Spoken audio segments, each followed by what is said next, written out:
I'm now working in the construction and development world, which is really interesting with my background.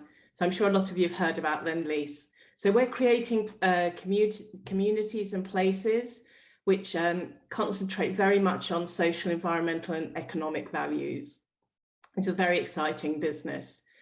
We are global, so we cover from the States, Europe, the East and Australia.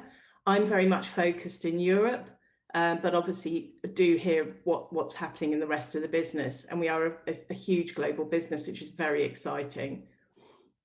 I just want to say we don't just work as contractors, we are developers and also investors. So our business is incredibly diverse. And as you saw from our previous slide, our pipeline is really huge. So really important that we understand materials, etc.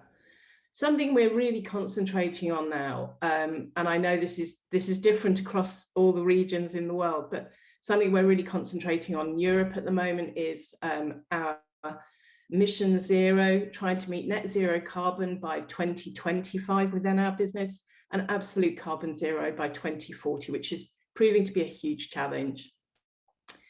Anyway, now I'd very much like to share with you my presentation on realistic glass. Glass is fascinating, as you mentioned before. It's challenging. It's used throughout building industry. And as an architect and then facade engineer, I realized that the material is actually far more complex. And my dissertation I did when I was doing the master's in facade engineering was actually on visual inconsistencies of glass. So anyway, I'm now going to have a short presentation. It's a bit of a sort of glass horror stories, really, some of the slides I'm going to show you. So anyway, starting on, so something that fascinated me as an architect, you can see the building on the left is a CGI created by an architect for their vision of the building. And on the right, you can see how actually very different it looks. So this made me really start looking at why is glass so different to the way we want it to look. This is another project I worked on the left at Lendlease, was the CGI created by Richard Rogers Architects, and on the right you can see actually the building looks quite different. So coming on to safety glass, this is so important. At the end of the day, whatever application we're using the glass, we have to look at the safety of its use. So certainly in UK and Europe, we tend to go to Syria. They have a document which you can download, and we ask all of our consultants to provide a glass risk assessment. So this is the architect and the facade consultant. Now, what you need to do is assess the likelihood of occurrence of injury versus the severity of the injury. And this we look at with every single type of glass on a project. If it's in the red zone, the glass has to be changed. If it's in the amber zone, we look at other ways where we can actually improve the safety of glass. And the green is a tolerable risk. I'm not going to go into too much of this. I know one of the other presenters is doing more on safety glass, but just to let you know, that's how we assess it, certainly in our business. Again, looking at the different types of glass: annealed, heat strengthened and toughened. They all, annealed and heat strengthened, break very similarly into large shards, and we know that can be very dangerous if it breaks and falls. Toughened, we know it breaks into smaller pieces. So from our point of view, we look at either laminated glass or fully toughened glass is currently under the British standard is a safety glass. Now, something as a business, and I've certainly seen it changing, the use of toughened glass really does have its uses, but there are also some issues with toughened glass in the way it breaks. We know it breaks safely into small pieces. However, if it's laminated with, say, a PVB interlayer, it can actually turn into almost like a blanket, as you can see from here. So really important that we think about how that glass is supported if we're using it in that way. I'm going to play you a very short video, and this is something which is very important because people say fully toughened glass breaks into small pieces. Actually, you'll see from this that sheet fell out it had broken, and it wasn't until it hit the ground that it really broke into small pieces. And that's something that we're seeing certainly in the UK, and I wanted to share that with you. This is actually taken in the Middle East, but it's quite a famous video clip. I just find it's pretty crazy, and that, as I say in the slide, is a near miss for that guy. So what I'd like to touch on now is glass quality issues, and this presentation is going to show you some of the issues we have when we're specifying safety glass and what that can actually mean for the visual impact on that glass. So this is a project I worked on some time ago. It's in London, and it had a series of toughened glass on it. And as you can see very distinctly, this was curved glass that was formed with rollers, hot rolled glass, and this has quite distinctive roller wave. And of course, with bricks in the background, sorry, excuse me, you can really see the distortion.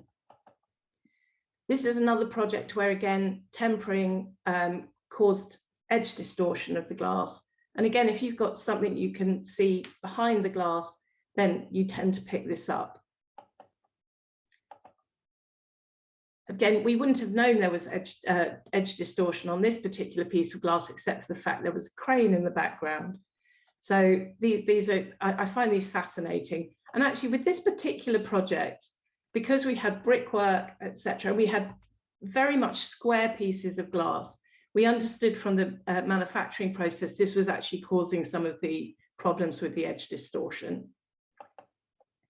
I think we've also got to be very mindful that sometimes we can look too closely at the glass, but in this case, because there was, being UK, we used a lot of brickwork here, it very much picked up the distortion. And in fact, we ended up having to change some of the glass. Again, you can see the backdrop here picks up the distortion. Now, this is quite an interesting phenomena called dishing. And this is when you temper the glass and then it doesn't cool regularly across the glass. You tend to get a crease in the middle of the glass. And we had several of these, and they really can be quite distinct. So quite an interesting phenomenon. I first only came across this about a couple of years before this. And again, when you've got the backdrop, you can really see how severe the dishing can be. Now, I think it's really important, having worked in consultancy and now as a client, it's really important to understand what visual aspects you should be looking at when you're inspecting glass, and agree those aspects and very early on in the project. Now, we know that as you change viewing angles, that the distortions can become quite different. And this again is a project where, as you can see, as you increase the angle, the viewing distortions got quite severe. Now, this is caused by something called multi-layer lensing effect. And as you can see from here on this side, it was actually quite disturbing if you were in that building. It was a residential building, and you wouldn't really want to be seeing that from your sofa, for example. So in fact, unfortunately on this project, much of the glass had to be changed. I'm going to quickly explain what caused this. So we already had a very tight roller wave specification on this. And what we realized was actually when you laminate toughened glass, because it's got the roller wave in it, if the peaks and troughs don't match each other, they actually cause little mini lenses in between. What we ended up agreeing with the manufacturer was to actually completely reduce the roller wave on the glass, which again caused a lot of wastage. And then we inspected every single piece of glass that was manufactured at the factory before it was shipped to the UK. But again, a lot of these phenomena are coming out now because we're changing our specification of glass from monolithic to laminated. So really to just be aware of those phenomena. And here you can see that we did actually have some failures at the factory as well that had to, were not used on the project. I want to touch on some of the other issues that we have with safety glass. So with laminated glass, you can get bubbling. This is if you you may not recognize it from this photo, but this is actually the BBC's headquarters in London at Portland Place, and it had some very special laminated glass. And again, for people who are there as designers, really think about how you're specifying this. The glass was so special, it was 2 pieces of laminated glass, each had a different frit on it, and they had to be laminated together with just a plus or minus 1 millimeter tolerance. And this was all done by hand. And some of the sheets were 2 by 3 meters. So you can imagine that was very challenging. The patterns then had to line up. And here you can see that we noted that they'd actually put a piece of glass in upside down because the lines didn't run through. So that was quite an interesting phenomenon there. But again, as designers, I'd say really think about what you're asking your manufacturer to have to do. Another issue we can have, if you can see this, is we've got a stepped edge here with the laminated glass. And if this ends up being the supporting edge of the glass, you can get 1 ply of the glass taking all the loads, and that can cause failure. So again, think about your tolerances. Inspecting glass in the factory before it comes to the fabricator or to site is so important. I'd like to also touch on delamination. I also must thank my ex-colleagues from Meinhardt who had kindly sent me some of these images for a presentation I did a little while back. That really fascinating. You can see how bad some of the delamination has become in some of these. And in this particular one, how the moisture ingress has really made the glass look terrible. So in a lot of these cases, the glass may not fail, but it looks awful. In other instances, in this case, we had a structural glass roof, structural glass fins, and the glass started to delaminate. And what was really difficult with this was the design of the glass had been that both panes had to take the loads. And in fact, we couldn't prove, the contractor couldn't prove that actually 1 pane of the glass, if it did delaminate, could take the loads. And that they ended up having to remediate the roof. We all know about nickel sulfide, so I'll just touch on this, but something quite interesting. So again, there is very much here, we heat soak test the glass to try and mitigate that. And here you can see one of the butterfly, the nickel sulfide inclusion. What was interesting, one project I saw fairly recently, which again appeared to be nickel sulfide, we had a look at the inclusion. In fact, it wasn't nickel sulfide, it was aluminium. An aluminium piece had got into the glass and caused the glass to fail when it had been on the building after about 3 years. So interestingly enough, we wonder how many failures are actually nickel sulfide or something else. This was an interesting one from another colleague who apparently was an inclusion, and in fact the glass had been heat soak tested. So although it does really absolutely reduce the chance, there apparently you can still get some failures. So just be aware. So if we're trying to go to an annealed solution, we must be very aware of thermal stress. And this was an office building in London where they'd used laminated annealed glass. And although the office tenants had been told to use light coloured blinds and not to put furniture against the glass, they did so. And as you can see, there was some very severe thermal stress cracks, and they had about a 20% failure on this project of the glass. So we started doing some investigating because we thought in some cases, is it purely just the fact they put in furniture? And actually what we found is you can see the edges of the glass when we deglazed were very poorly finished. They hadn't been ground or polished. And we know this helped contribute towards the failures.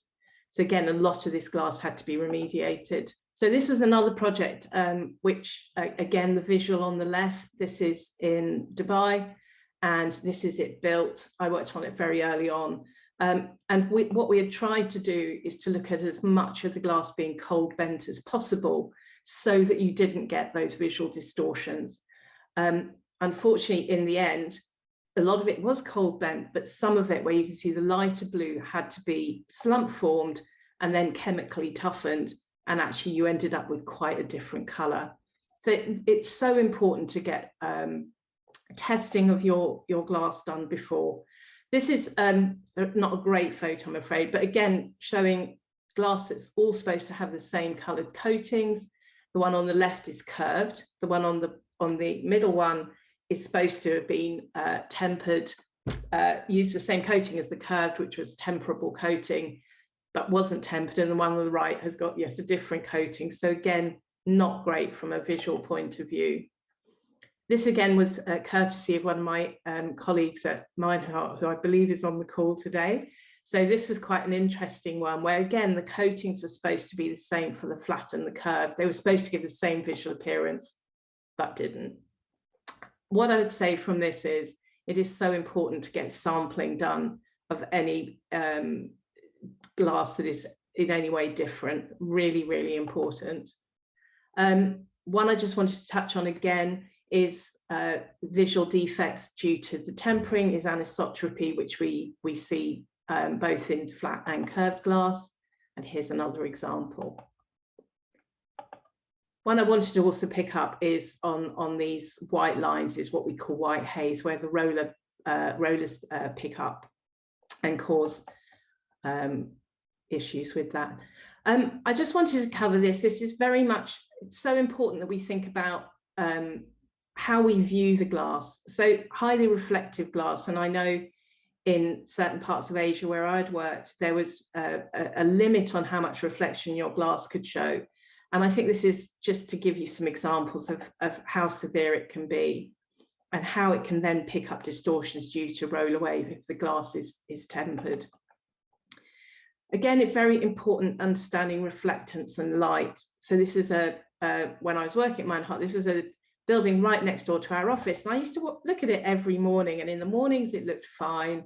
By lunchtime, the curved glass was looking quite different to the flat.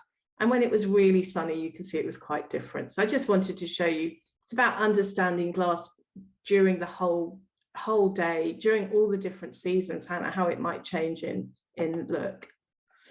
This is one that some of you may know. It's the walkie-talkie in London. And I was walking back from a meeting, and it was a really sunny day, and you can just see how distinct the distortion is due to the pillowing. And then a week later, we had as a usual grey day in London, and actually it looks fine. So again, just thinking about how your building is going to look throughout its day and the seasons. Again, very mirrored glass will pick up distortions and pillowing.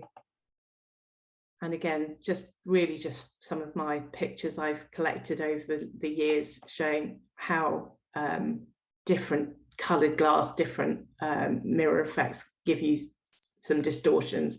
You're quite often not going to get maybe what you're expecting. So on that note, I would just a few thoughts on how we can improve quality. It's really important to be realistic about your expectations. Originally, when I started doing a presentation similar to this, I used to call it visual defects, but actually it's about being realistic in what the glass can do. Do a risk assessment, understand the safety of the glass, and ensure that it meets your cost plan.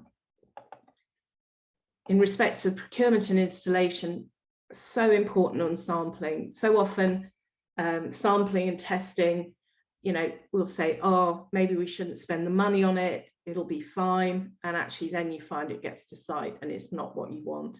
Ensure you have benchmarking, make sure the glass is correctly stored, and ensure quality control during installation. And also make sure your facades are protected during the construction. So one thing I would just like to touch on, and this is very close to all our hearts across the world now, is sustainability considerations and how we really should be thinking in the long term, how we are now going to think about recycling glass. And that concludes my presentation. Thank you. Are there facilities that recycle glass? A couple of the big glass companies are currently looking at ways to recycle. And yes, you can recycle glass. And obviously there are offcuts from the factories themselves. There's a lot of work being done currently. And in fact, the SFE's AGM that's coming up very soon, the lady who's speaking at that, Rebecca, is doing a PhD on recycling of materials, and she's been doing a lot of testing on recycling. So yes, it is there, and there are methods out there that are being rolled out now, and I think that's a very important thing. The difficulty is obviously delaminating the glass and being able to use it. And is it advisable to combine annealed glass and tempered glass in lamination? Generally, try not to laminate two different types of glass together, is what I'd say. Thank you.